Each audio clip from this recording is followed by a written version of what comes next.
Hey everyone, imagine a typical day where you're rushing through life, maybe feeling a bit tired, a little stressed, and not quite at your peak. Now imagine a different scenario, one where you're not just living longer, but living better, with more vitality and function into your 90s.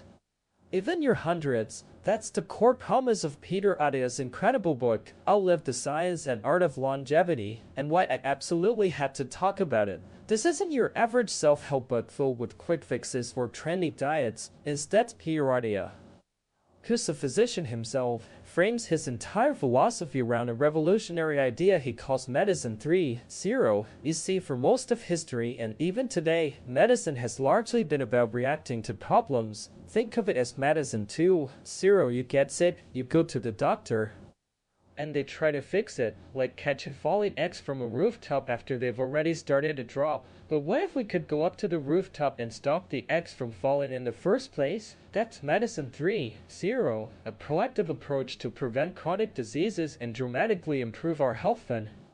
Now, what exactly is health fund? It's not just about how long you live, your lifespan, but about how long you live free from disability or disease, maintaining your physical and mental function. For Attia, it's about making your later years not just longer but truly bonus decades where you can still hike, play with grandchildren, and enjoy life to the fullest, rather than be stuck in what he calls the marginal decade of decline. The goal is to extend your lifespan by potentially a decade and your health fund by possibly two.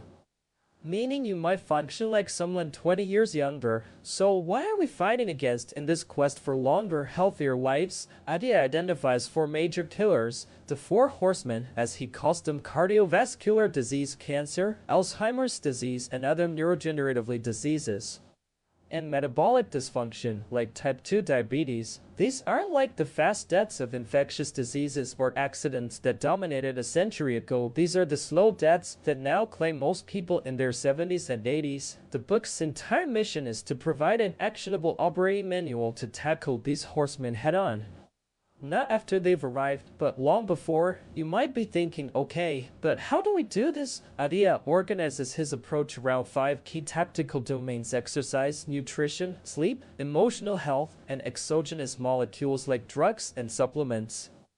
And here's where it gets interesting. He openly admits that most doctors, including himself, learn almost nothing about the first four in medical school. He's learned this through an obsessive process of study and iteration, and through his work with patients. Let's dive into some of these tactics, starting with what Attia calls the most powerful longevity drug: exercise. When his friend John asked whether he should do more cardio or weights, Attia's answer was simple: yes and yes. He emphasizes that moving from zero weekly exercise to even just 90 minutes can reduce your risk of dying from all causes by 14, a benefit hard to find in any drug. He dismisses generic advice like move more, sit less, and instead proposes a clear, inspiring framework: the centenarian decathlon. This isn't about being an Olympic athlete, but about defining the 10 most important physical tasks you want to be able to do in your 90s or even hundreds, like carrying your own groceries, picking up a great-grandchild, or getting up after a fall. This personal list then becomes your training roadmap. Within exercise, he breaks it down into core components: aerobic efficiency, like zone 2 training, which builds your mitochondrial health and metabolic flexibility; maximum aerobic capacity, virtual max strength; and a super important, often overlooked element: stability. He shares his own journey with stability training, how he had to relearn fundamental movements like breathing and hip hinging to avoid injury and maximize force transfer, just like a well-tuned race car transmits power efficiently. It's not about how much you can lift now, but how well you will function in 20, 30, or 40 years. Next up, nutrition. Attia confesses he dreads talking about diet at parties because it's so poorly understood by science and riddled with extreme tribalism. Instead of arguing low carb versus paleo versus vegan, he pushes for nutritional biochemistry. What does that mean? It's about understanding how the specific combinations of nutrients you need affect your individual metabolism and physiology, using data and feedback. not dogma. He uses continuous glucose monitoring again with his patients, for example, to see how different foods affect their blood sugar in real time, allowing for personalized adjustments that weren't possible a decade ago. He boils down the strategies for managing calorie intake into three categories: caloric restriction (CRE), which is just eating less; overall dietary restriction drive, cutting out specific foods; and time restriction TER, often known as intermittent fasting. He's cautious about TER, noting that while it can help some lose weight, it often comes at the cost of losing muscle mass, which is detrimental to longevity. The key takeaway from his deep dive into nutrition: prioritize sufficient protein intake, nearly triple the minimum recommendation for many, to preserve muscle mass and reduce overall energy intake in a sustainable way for you. He's not going to tell you exactly what to eat, but rather give you the tools to help you find the right eating pattern for yourself. Then there's sleep, a domain Adia admits he and his medical school classmates learn next to nothing about. He considers it the best medicine for your brain. He explains how vital deep sleep and REM sleep are for memory, learning, emotional regulation, and even clearing waste products from your brain. Poor sleep, he emphasizes, dramatically increases one's propensity for conditions like metabolic syndrome, insulin resistance, and even type 2 diabetes. He provides practical, often counterintuitive advice, like making your bedroom as dark as a cave, removing all light sources, even tiny lights, and avoiding constantly checking the time if you wake up. It's about optimizing your sleep opportunity.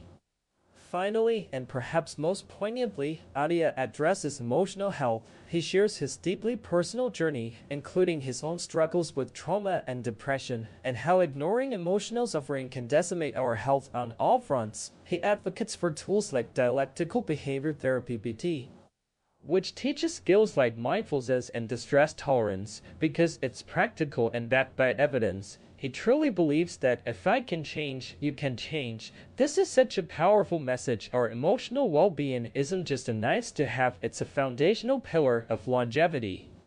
You might wonder, is all this really supported by definitive studies? Adia is candid about the limitations of scientific research in longevity. He explains why long-term randomized controlled trials for things like nutrition or exercise across an entire human lifespan are almost impossible.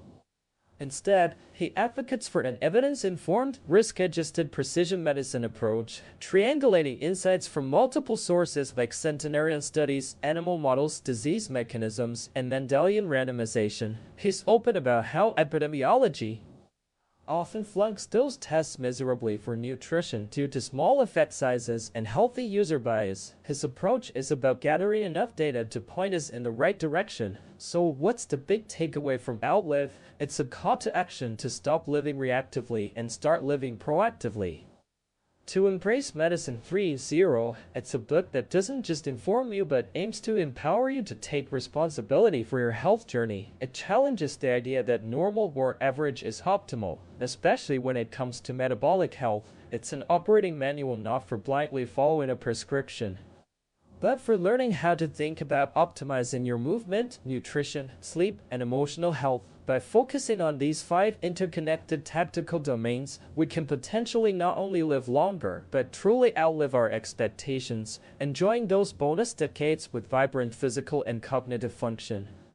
It really makes you think about what kind of old you want to be, and gives you a roadmap to get there.